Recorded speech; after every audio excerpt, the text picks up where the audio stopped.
میں یہاں پہ آپ کو ایک چھوٹی سی مثال دینا چاہوں گا. لیٹس سپوز میں کہتا ہوں کہ جی میرے گھر میں ایئر کنڈیشنر نہیں ہے, گرمیوں کا سیزن ہے, مجھے اے سی چاہیے. What is the difference Pakistan اور ان ممالک میں؟ پاکستان میں اگر میں یا آپ اگر ہم اے سی لینا چاہتے ہیں تو فرسٹ آف آل ہمارے پاس پیسے ہونے چاہیے. ہم جائیں گے کسی بھی شاپ پہ, ہم نے جا کے پیسے دینے اور وہ اے سی لے لینا. اے سی لے آئے, بظاہر وہ ایک آسائش ہے, لیکن میں یہ سمجھتا ہوں کہ وہ ہم نے ایک ہاتھی اپنے گھر میں پال لیا, کیونکہ ایسا تو ممکن ہے نہیں کہ وہ آپ سے یہ کہیں کہ ٹھیک ہے جی آپ کے گھر میں اے سی آ گئے, گرمی بڑی شدید ہے, ہم آپ سے بل نہیں لینا.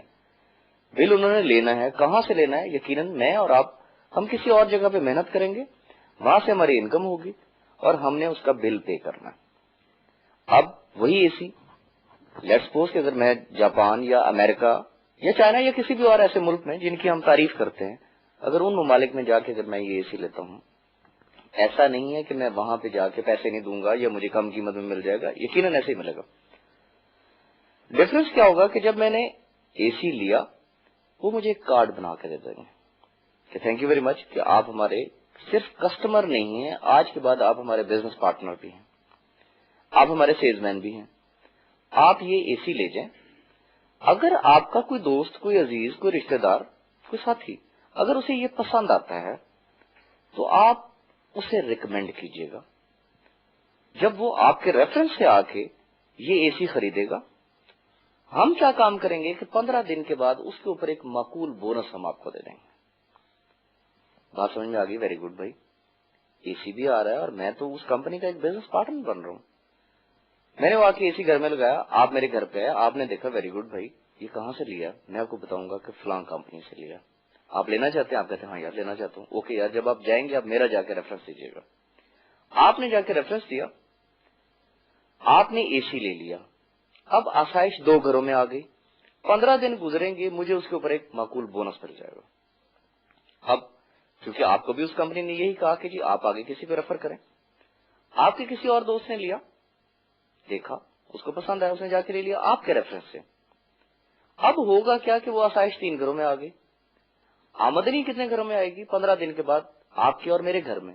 اب وہی شخص آگے کسی اور کو انٹروڈیوس کرے گا, پھر 15 دن کے بعد کیا ہوگا؟ آسائش 4 گھروں میں آ گئی, آمدنی 3 گھروں میں آ جائے گی. اس طریقے سے یہ سلسلہ چل رہا ہے. اب یہاں سے آپ دیکھ سکتے ہیں کہ صرف اس کمپنی کا بزنس پارٹنر بننے کی وجہ سے ایک تو آسائش بھی گھر میں آ گئی, اس کے ساتھ ایک معقول آمدنی بھی گھر میں آ رہی ہے. یہی وجہ ہے کہ آج ان ممالک میں دنیا کی ہر آسائش ان کے پاس موجود ہے, کیونکہ انہیں یہ پتا ہے کہ میں یہ جو چیز خرید رہا ہوں یہ برڈن نہیں ہے میرے لیے, یہ تو میرے لیے آمدنی کا ایک ذریعہ بن رہا ہے. وہ یقیناً دنیا کی مہنگی سے مہنگی چیز خریدنے کے لیے تیار ہو جائیں گے. انہیں یہ پتا ہے کہ اوکے میں یہ لے رہا ہوں, اس کے بعد میرے کانٹیکٹس ہیں, میرا حلقہ احباب ہے, میں ان کو ریفر کروں گا, وہ یہ جب خریدیں گے تو اس کے ذریعے مجھے بھی اس کی آمدنی حاصل ہوگی. اسی وجہ سے آج ان کے پاس دنیا کی ہر آسائش بھی موجود ہے, آج ان ممالک کی اکانومی بھی بڑی مضبوط ہے. ایک بات میں اور کہنا چاہوں گا, دیر از اے ہیوج ڈفرنس جو ہماری ٹریڈیشنل مارکیٹنگ ہے اور جو ڈائریکٹ مارکیٹنگ ہے. ٹریڈیشنل مارکیٹنگ میں کیا ہوتا ہے کہ فرض کر لیتے ہیں کوئی بھی ایک چیز لے لیتے ہیں, لیٹس سپوز کوئی ایسی چیز ہے روزمرہ استعمال کی ہے کہ جو ایک عام کنزیومر جو ہے وہ ریٹیلر سے 20 روپے میں خرید رہا ہے, اور وہی 20 روپے کی چیز اگر آپ جا کے دیکھیں مینوفیکچرر کو وہی چیز 6 روپے کی پڑ رہی ہے, جبکہ جو ایک صارف ہے, جو ایک کنزیومر ہے, وہ وہی چیز ایک ریٹیلر سے 20 روپے میں خریدنے پہ مجبور ہے. کیوں؟ مینوفیکچرر نے وہ چیز 6 روپے میں تیار کی, ڈیفینیٹلی اس کا کوئی نہ کوئی چیف ایجنٹ ہوگا جس نے آگے ڈسٹریبیوشن دینی ہے. اب چونکہ وہ جو چیف ایجنٹ ہے اس کا یقیناً کوئی سٹاف ہوگا, اس کے بھی کوئی ایکسپینسز ہوں گے, وہ بھی آخر پیسہ کمانے کے لیے انویسٹمنٹ کر رہا ہے. اب وہی پروڈکٹ جو کہ 6 روپے کی ایک چیف ایجنٹ کے پاس گئی تھی, اس نے اپنا ایک پروفٹ مارجن رکھا, وہ ایک جو بڑا ہول سیلر ہے وہ اس کو دے دے گا. جو بڑا ہول سیلر ہے یقیناً اس کے بھی اپنے ایکسپینسز ہیں. بڑا ہول سیلر جو ہے وہ ایک مڈل جو درمیانہ ہول سیلر ہوگا وہ اس کو دے گا, یقیناً اس کے بھی ایکسپینسز ہیں. جو درمیانہ ہول سیلر ہے وہ ایک چھوٹے ہول سیلر کو دے گا, یقیناً اس کے بھی ایکسپینسز ہیں. لہذا ان تمام چینل سے گھومتے ہوئے وہی پروڈکٹ جب ریٹیلر کے پاس پہنچے گی, ریٹیلر وہی چیز 6 روپے کی چیز ایک عام صارف کو کتنے میں دے رہا؟ 20 روپے میں دے رہا. اب وہ 20 روپے میں خریدنے پہ مجبور ہے. اب یہاں پہ ڈفرنس کیا آ گیا کہ وہ صرف ایک کنزیومر ہے, وہ ایک صارف ہے, وہ صرف اس پروڈکٹ کو یوز کر رہا ہے, استعمال کر رہا ہے, باقی اس کے اوپر اس کو کوئی معاشی فائدہ نہیں پہنچ رہا ہے. ڈائریکٹ مارکیٹنگ میں کیا ہوتا ہے کہ یہ درمیان کے تمام مڈل لنکس جو ہیں ان کو ختم کر دیا جاتا ہے, یہ کوئی ایکسپینسز نہیں ہوتے ہیں.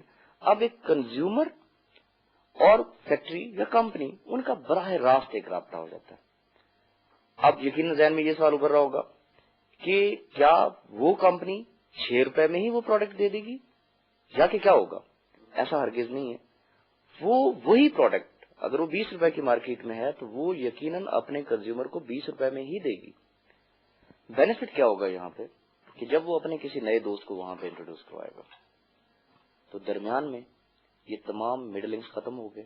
وہ جو 14 روپے کا ڈفرنس آ رہا ہے وہ ڈائریکٹ اور ان ڈائریکٹ وے میں جتنے بھی لوگ ہوں گے جو اس پروفیشن میں ہوں گے, جو اس بزنس میں ہوں گے, وہ ایک مخصوص سسٹم کے تحت, کیونکہ ہر کمپنی کا اپنا ایک سسٹم ہوتا ہے, وہ اس سسٹم کے تحت وہ اپنے صارفین میں اس کو تقسیم کر دے گی. یہی وجہ ہے کہ ڈائریکٹ مارکیٹنگ کے بزنس میں جتنے لوگ بھی آل اوور دا ورلڈ ہیں وہ آپ کو خوش اور خوشحال نظر آئیں گے. کیوں نظر آئیں گے؟ کہ انہیں ایک ایسا بزنس مل گیا, خواہ وہ پاکستان ہو, آپ دنیا کے کسی ملک میں چلے جائیں, جب بھی آپ کو بزنس کرنا چاہیں گے آپ کو ایک ہیوی انویسٹمنٹ چاہیے, ایک ہیوی پروفٹ لینے کے لیے. لیکن ڈائریکٹ مارکیٹنگ ایک ایسا سسٹم ہے کہ اس میں کسی انویسٹمنٹ کی ضرورت نہیں, اس میں کوئی رسک انوالو نہیں ہے کسی بھی طرح سے, کیونکہ آپ ایک پروڈکٹ خرید رہے ہیں, آپ پیسے دے رہے ہیں اور بڑا ایک مائنر سا اماؤنٹ آپ دے رہے ہیں. اب وہ پروڈکٹ آپ یوز بھی کر رہے ہیں, آپ کے استعمال میں بھی ہے. اب جیسے جیسے آپ آگے اپنے کانٹیکٹس بڑھاتے جائیں گے, آپ لوگوں کو ریکمینڈ کرتے جائیں گے, ویسے ویسے ٹائم ٹو ٹائم گریجولی آپ کا بونس, آپ کی انکم جو ہے وہ انکریز ہوتی جائے گی. راجہ صاحب آپ کا بہت بہت شکریہ, آپ ہمارے اسٹوڈیو میں تشریف لائے اور نیکسٹ ٹائم بھی آپ کو ہم اپنے پروگرام میں دعوت دیتے رہیں گے. ناظرین, آپ نے راجہ صاحب کی گفتگو سنی, امید ہے آپ کو آج کا پروگرام پسند آیا ہوگا. اپنے میزبان محسن محمود کو اجازت دیجیے, اللہ نے کے بعد.